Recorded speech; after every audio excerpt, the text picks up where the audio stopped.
All right, so today's lecture is going to be on advanced policy gradient algorithms. And this is probably going to be one of the more technically nuanced lectures in the course. So if this material goes by fast, if it's a little difficult to follow, please make sure to ask questions in the comments. Don't be concerned if you have to go through it a couple of times to really get the full gist of it. So the goal in today's lecture is going to be to combine some of the policy gradient ideas that we discussed before with some more recent concepts that we covered in the course, like policy iteration, to provide a new perspective on policy gradient methods and a little bit of analysis about when and why we would expect policy gradients to work. Now, this lecture is primarily about policy gradients, but the insights that I think we get from this type of analysis can also be used for things like actor-critic algorithms, and more generally to gain a deeper understanding of RL methods. So if you have an interest in reinforcement learning theory, in understanding how and why to design algorithms in a certain way, and if you just want to get kind of more in-depth knowledge about policy gradients, this is the lecture for you. All right, so let's just recap the policy gradient material that we had before. So initially we covered the basic reinforce algorithm, where the procedure is that we sample some trajectories from our current policy, our current suboptimal policy. Then for every one of those trajectories and every time step along each of those trajectories, we calculate the reward to go and then multiply the grad log pi's by the reward to go to get an estimate of the gradient. And then we perform gradient descent. And then we saw, for instance, in the actor-critic lecture, that this reward to go could be computed in various ways, using the Monte Carlo estimator as shown here, or with more sophisticated methods that involve actually learning value function estimators. So, of course, like all of the algorithms that we cover, policy gradients follow the same basic recipe. They generate samples in the orange box, fit some estimate to the reward to go, either with a learned value function or just with Monte Carlo estimates in the green box, and then perform gradient descent in the blue box. So this is kind of the most generic form of the policy gradient, where you have many choices about what goes in for Q hat. So that's our reward to go. Okay, so that's just a recap of what we covered before. The question we're going to ask now is, why is it that policy gradient actually works? Why is it that we can count on policy gradient to improve our policy? Now, the obvious answer is that, well, you just calculated a gradient and then you're doing gradient descent, so if gradient descent works, then policy gradient should work too. But there's a bit more to it, and if we do a little bit of analysis, we can actually get some idea of how and why we should expect the policy gradient procedure to work. So, one of the ways that we can think of policy gradient more conceptually, so there was this kind of reinforce method on the previous slide, which is a particular instance of policy gradient, but conceptually we can think of a more general way of looking at policy gradient, where we have one step, which is to estimate the approximate advantage for state action tuples for our current policy pi, and there are many ways to perform that estimate, using Monte Carlo returns or using learned value functions. And then use this advantage estimate, A hat, to somehow improve the policy and get a new and improved policy pi prime. And then repeat this process. Now, this way of looking at policy gradient is basically equivalent to what I had on the previous slide. So on the previous slide, we were estimating A hat by generating samples and summing up the rewards to go, and then we were using A hat to improve the policy by calculating the policy gradient and doing a step of gradient descent. But it's important to recognize that what we were really doing is in some sense alternating these two steps, alternating the estimation of A hat and using the A hat estimate to improve the policy. And when I write it out in this way, then it perhaps becomes a little bit more apparent that policy gradients are themselves very related to another algorithm that we learned about when we discussed value-based methods last week. Take a moment to think back to the discussion from last week and what kinds of algorithms we covered.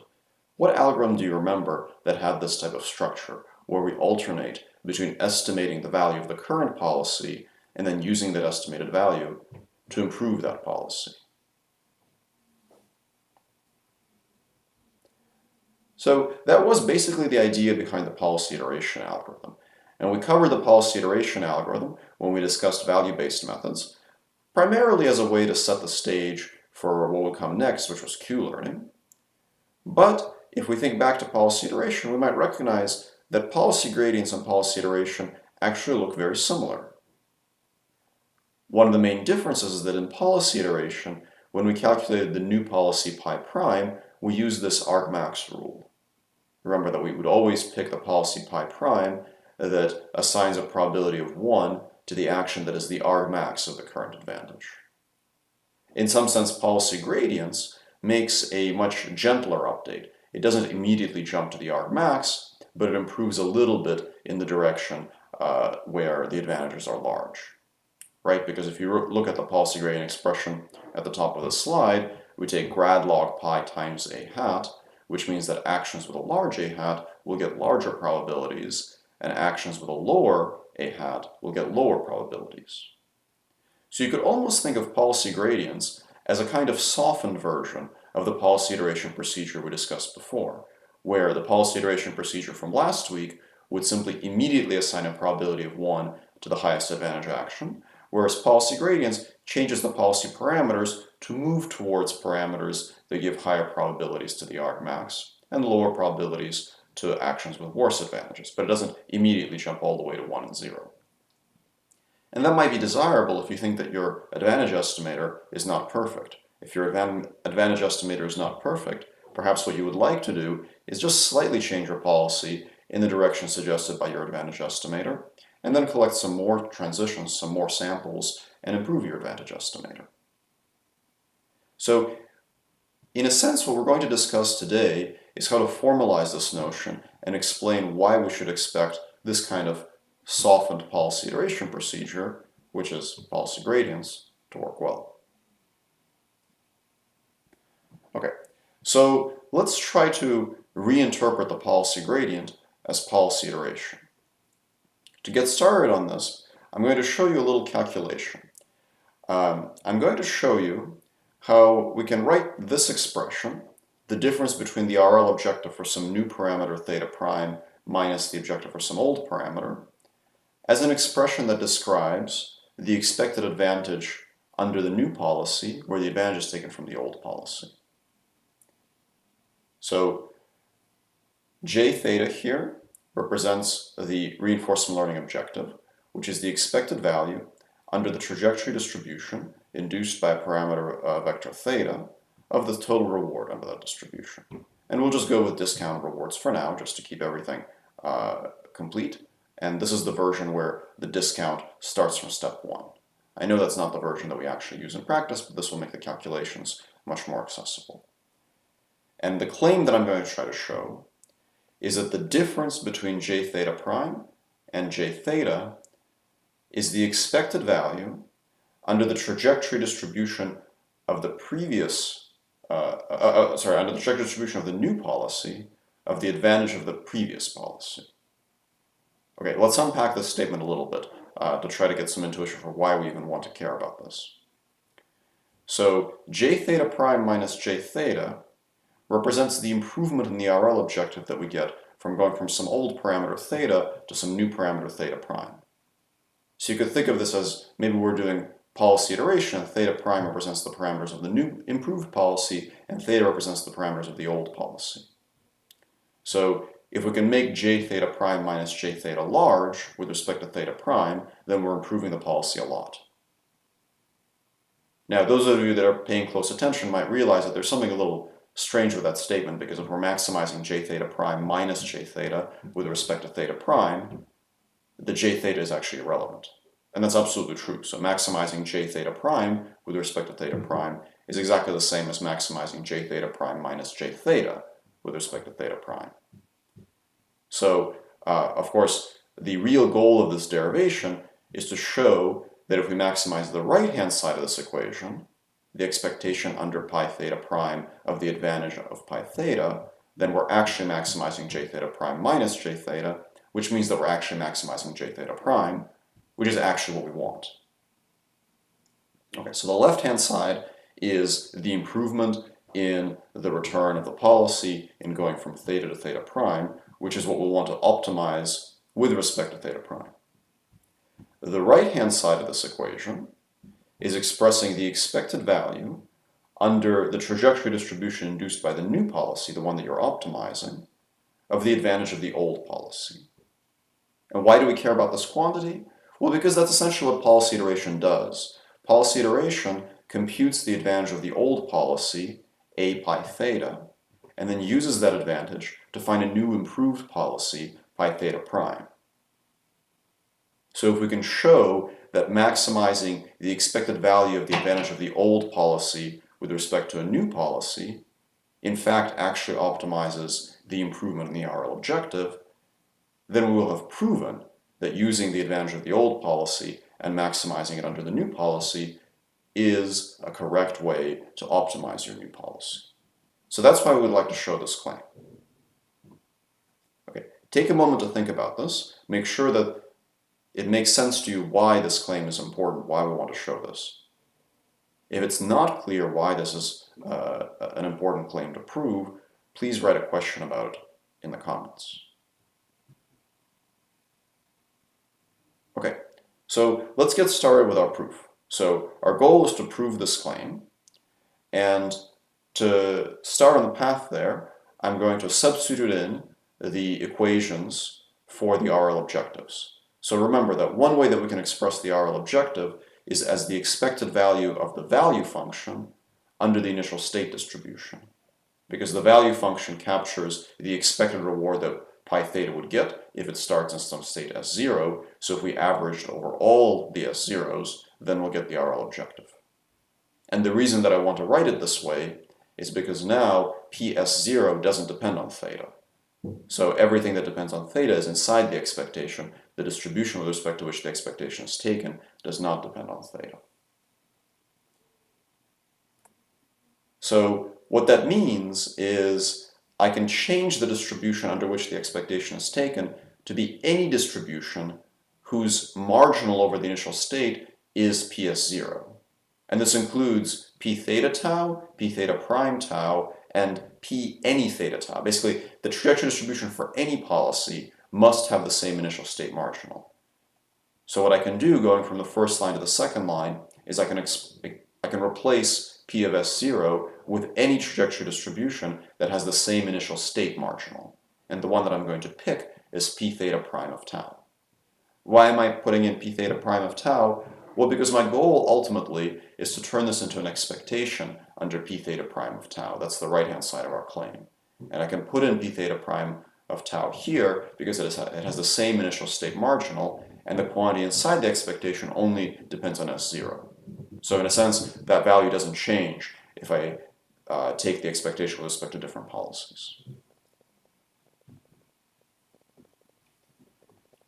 And now what I'm going to do is I'm going to use a little telescoping sums trick. So I'm going to replace v pi theta of S0 with this funny quantity. So let's look at this quantity. This is a difference of two sums. The first sum is a sum from 0 to infinity, and the second sum is a sum from 1 to infinity. And what I'm summing in both cases is gamma to the power t times v pi theta evaluated at st. So I'm summing the same thing in both cases, just that one sum runs from 0 to infinity and the other runs from 1 to infinity. So that means when I take the difference of these two sums, all the elements in the first sum from 1 to infinity get cancelled out by the second sum. So that means that the difference of these two infinite sums is just v pi theta evaluated at S0. Okay, so take a moment to think about this. Make sure that it's clear to you why v pi theta at S0 is equal to the difference between these two infinite sums. Okay, so let's proceed. So next what I'm going to do is I'm going to rearrange the term in these sums a little bit. So what I would like to do is I would like to write this sum essentially as a bunch of terms that look a little bit like advantages. So I'm going to take all of the terms that are getting subtracted off on the right-hand side. So first notice that the sign is switched. So I switched the minus to a plus. So when I switch the minus to a plus, then that becomes the sum from 1 to infinity minus the sum from 0 to infinity. And then I'm going to group the terms. So for every one of those steps, step 1, step 2, step 3, step 4, the term from the second sum, the one from 1 to infinity, has an extra factor of gamma. The term from the first sum lacks that factor. And the term from the second sum is evaluated at time step t plus 1. The term from the first sum is evaluated at time step t. So if I switch the sign, notice that it's plus expectation under p theta prime now. That means that the terms inside the parentheses now become a sum from 1 to infinity minus a sum from 0 to infinity. And then I'm going to pair off these terms. So for the first term in the first sum, that's evaluating S1. For the first term in the second sum, it's evaluating S0. And they're off by one factor of gamma. So the first term becomes gamma V S1 minus VS0. The second term becomes gamma squared VS2 minus gamma VS0. And I'll take the gamma to the t term out so that I get an expression that looks like this. Okay, so it's just a little bit of algebra and rearrangement. But if this rearrangement is unclear to you, please take a moment to think about it and write about it in the comments. Okay, and what I'm going to do next is I'm going to substitute in the definition for j theta prime. And this definition is taken from the thing in the top right corner of the slide.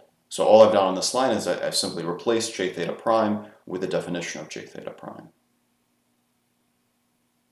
So now at this point, if you look at these two equations, it might be apparent to you what I'm about to do, right? I have two expectations, both under p theta prime of tau, both from 0 to infinity.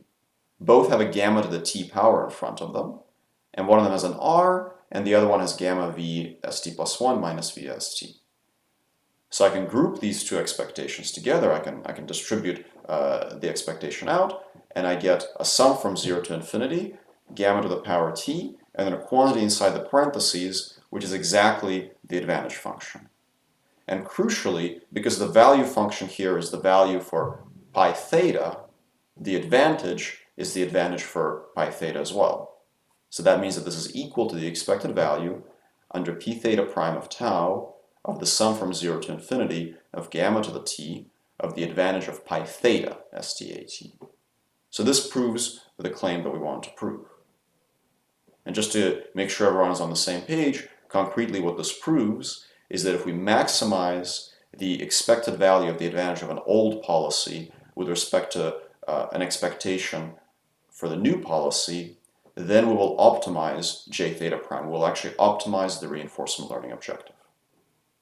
So essentially this proof shows that policy iteration does the right thing. Okay, so what does this all have to do with policy gradients? Well, so what we've shown is that the RL objective, maximizing the RL objective, is the same as maximizing this equation, where the advantage is taken under pi theta, and the expectation is taken under pi theta prime. So this is our equation. And this equation can be written out as a sum over all of our time steps of the expectation under the state action marginal of the advantage of theta prime. And the state action marginal itself can be written as an expectation with respect to states distributed according to pi theta prime of st, and actions distributed according to pi theta prime of at given st. Now, at this point, if we wanted to actually write down a policy gradient procedure for optimizing this objective, we could recall the important sampling derivation that we had before in the policy gradient lecture, and write the inner expectation as an expectation under pi theta, under our old policy, but with the addition of these importance weights. And now we're getting to something that's very close to the policy gradient expressions that we had before, because remember, we could get policy gradient just by differentiating an equation very similar to this with respect to theta prime at the value theta equals theta prime. The only difference is that our states are still distributed according to theta prime, not according to p theta. See, we have access to p theta. We can sample from p theta. We can't sample from p theta prime because we don't yet know what the theta prime will be. So it's a big problem here that the expectation over states is with respect to theta prime and not theta. if we could just use theta instead of theta prime, then we would recover the policy gradient expression that we had before. So that's the problem that we're left with. Essentially, we need to somehow ignore the fact that we need to use states sampled from p theta prime of st, and instead get away with using states sampled from p theta of st. So this is our problem. If we could only get rid of that theta, then the only remaining theta prime would be in the importance weight, and then if we differentiate it, we would recover the policy gradient and show that policy gradient and policy iteration are in fact equivalent. So why do we want this to be true? Well, we want this to be true because if we take this quantity and we call it a bar theta prime, and we can show that j theta prime minus j theta is approximately equal to a bar theta prime, that means that we can find theta prime by taking the argmax of a bar. And that means that we can use a hat to get an improved policy pi prime. So is this true, and when is this true? The claim, which I'm going to show in the next part of this lecture, is that p theta st is close to p theta prime of st when pi theta is close to pi theta prime. Now that might seem like a kind of obvious statement, but it's actually not quite obvious to prove this statement in a non-vacuous way.